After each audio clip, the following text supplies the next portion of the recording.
Salam satu roh. Haleluya. Darah Roh Kudus menjadi guru kita. Roh Kudus akan betah di dalam diri kita dan kita akan menjadi saksi-saksinya. Dalam kesempatan ini kita akan sama-sama belajar tentang bagaimana kita menjadi pengikut Kristus yang harus meneladani Yesus dan pergi untuk memberitakan Injil kebenaran. Kisah Para Rasul pasal yang pertama ayat yang ke-8 berkata bahwa tetapi kamu akan menerima kuasa kalau Roh Kudus turun ke atas kamu, dan kamu akan menjadi saksiku di Yerusalem dan di seluruh Yudea dan Samaria dan sampai ke ujung bumi. Saudara yang dikasihi oleh Tuhan, penginjil itu punya tugas yang harus dikerjakan dan dilaksanakan, karena itu adalah merupakan perintah daripada Tuhan. Tetapi penginjilan itu bukan tugas penginjil saja. Penginjilan juga bukan tugas daripada hamba-hamba Tuhan saja, tapi tugas penginjilan adalah tugas semua orang yang Tuhan dan mengakui bahwa Yesus adalah Tuhan kita. Jadi Bapak Ibu Saudara yang dikasihi oleh Tuhan, kalau kita menjadi pengikut Kristus, wajib hukumnya untuk kita memberitakan Injil. Wajib hukumnya untuk kita menceritakan tentang kebesaran Allah. Wajib hukumnya untuk kita menceritakan tentang pembebasan, kelepasan, dan kemerdekaan buat orang yang senantiasa mau hidup berkenan di hati Tuhan. Injil diberitakan di situ yang adalah merupakan satu keajaiban Tuhan. Injil diberitakan supaya setiap orang percaya kepada Yesus Kristus Tuhan. Jadi yang Tuhan kehendaki dalam hidup kita ini adalah supaya kita mempercayai, karena supaya kita menjadi pelaku-pelaku firman, ya, supaya kita menceritakan tentang kebenaran firman Allah. Dan tugas kita, tanggung jawab kita adalah pergi untuk memberitakan firman Tuhan, pergi untuk memberitakan Injil, karena itu merupakan amanat agung, yang mana di dalam Markus pasal yang ke-16 ayat yang ke-15 berkata, pergilah ke seluruh dunia, beritakanlah Injil kepada segala makhluk.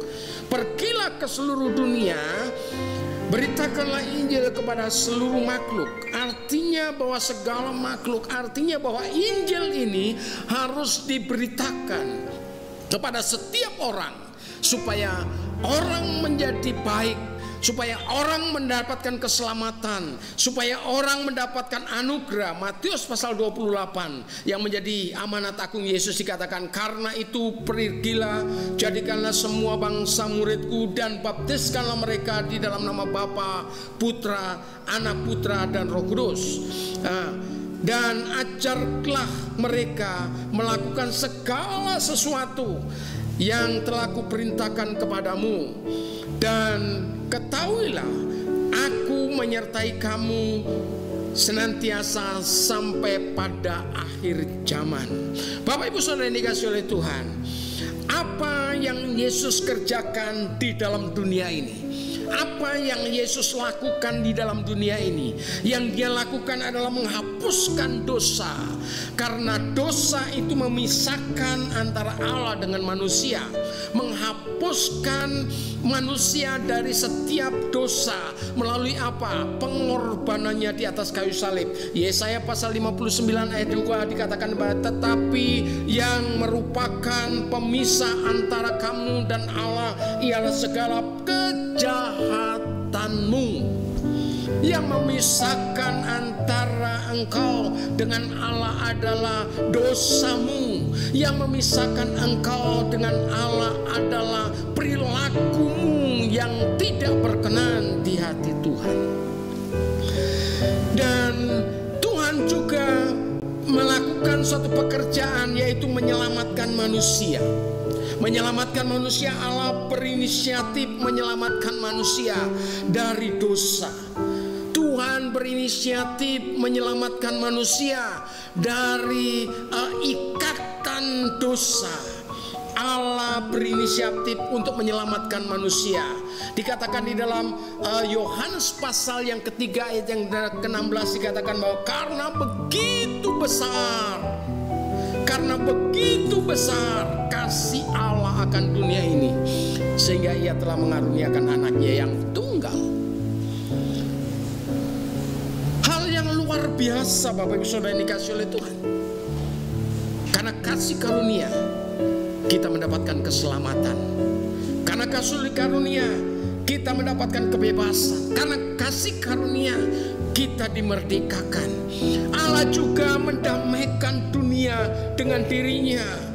Allah mendamaikan dunia, Allah mendamaikan kita. Dalam 2 Korintus pasal yang ke-5 ayat 19 berkata bahwa Dia mendamaikan dirinya. Roma 5 ayat yang ke-8, akan tetapi Allah menunjukkan kasih-Nya kepada kita oleh karena Kristus telah mati untuk kita. Kita masih berdosa, Yesus lahir untuk menghapuskan dosa. Saudara yang dikasihi oleh Tuhan, yang menjadi mimpi atau menjadi visi, yang menjadi tanggung jawab kita adalah kita harus memberitakan firman itu sendiri. Banyak jiwa yang menantikan Yesus, banyak jiwa yang sedang menantikan Yesus, banyak jiwa yang terikat, banyak jiwa yang terbelenggu, banyak jiwa yang terpenjara, dan mereka memerlukan kebebasan, mereka memerlukan kemerdekaan. Itulah sebabnya saudara dan saya wajib hukumnya untuk memberitakan kebenaran ini, supaya firman Allah ini didengar oleh setiap orang dan setiap orang percaya kepada Yesus. Misinya Yesus apa? Dia mencari dan menyelamatkan yang terhilang.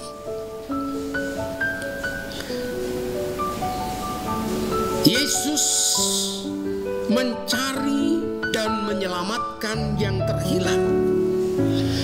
Tuhan Yesus mencari setiap orang yang mau diselamatkan, mencari orang yang terhilang supaya mereka mendapatkan kehidupan, kedamaian. Ini adalah satu misi daripada Yesus. Dan itu diberikan buat kita supaya kita juga pergi mencari jiwa-jiwa yang terhilang supaya mendapatkan keselamatan daripada Yesus.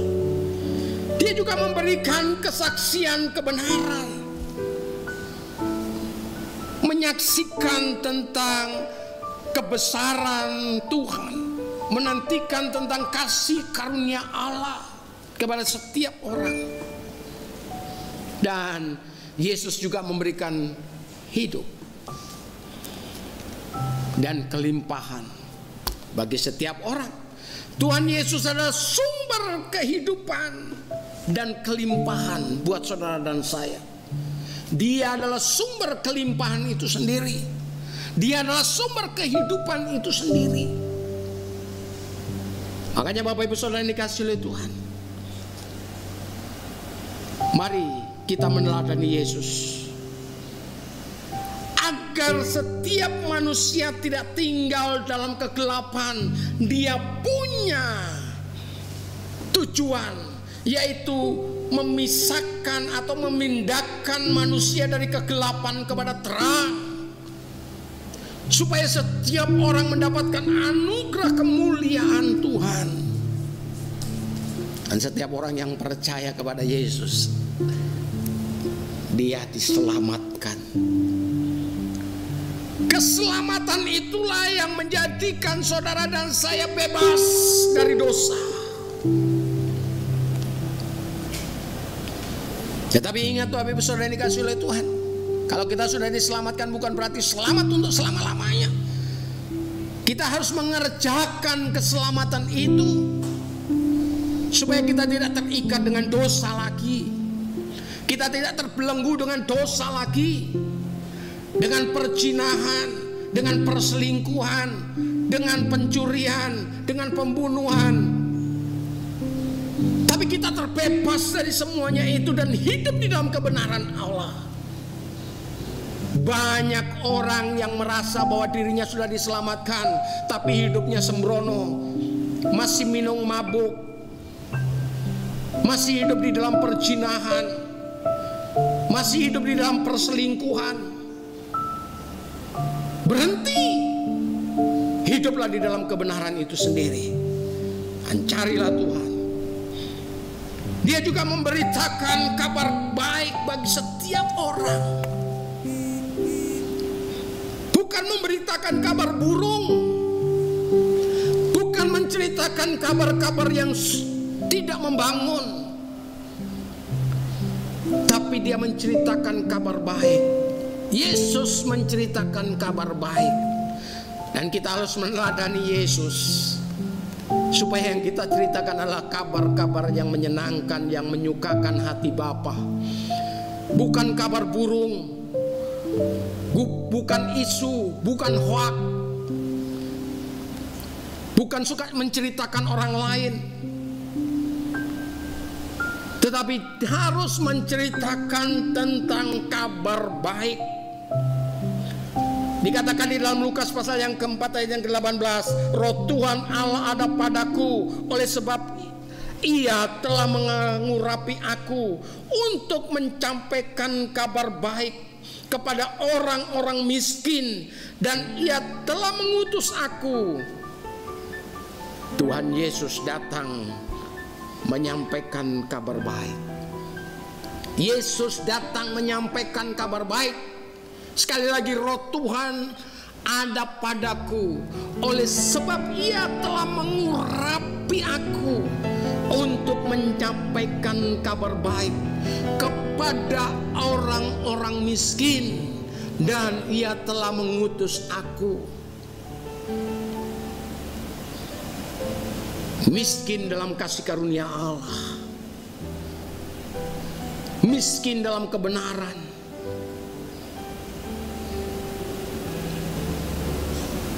Itulah sebabnya Bapak Ibu Saudara yang dikasihi oleh Tuhan, dimanapun saudara berada,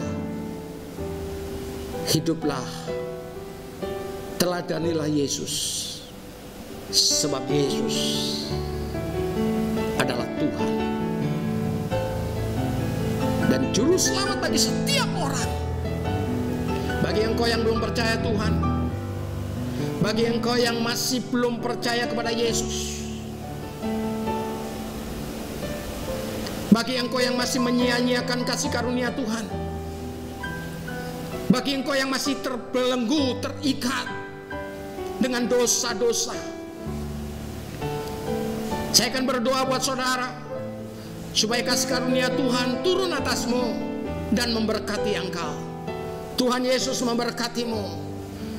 Mari kita berdoa di dalam nama Yesus Kristus. Tuhan, aku percaya, aku berdoa buat setiap orang yang pada hari ini, kesempatan ini, mereka sedang menantikan kasih karunia-Mu, yang pada pagi hari ini mereka sedang bergumul tentang hidupnya.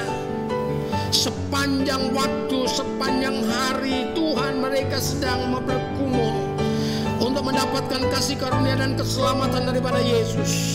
Aku berdoa buat mereka supaya mereka terlepas dari ikatan-ikatan. Aku berdoa buat mereka supaya mereka terbebas dari ikatan.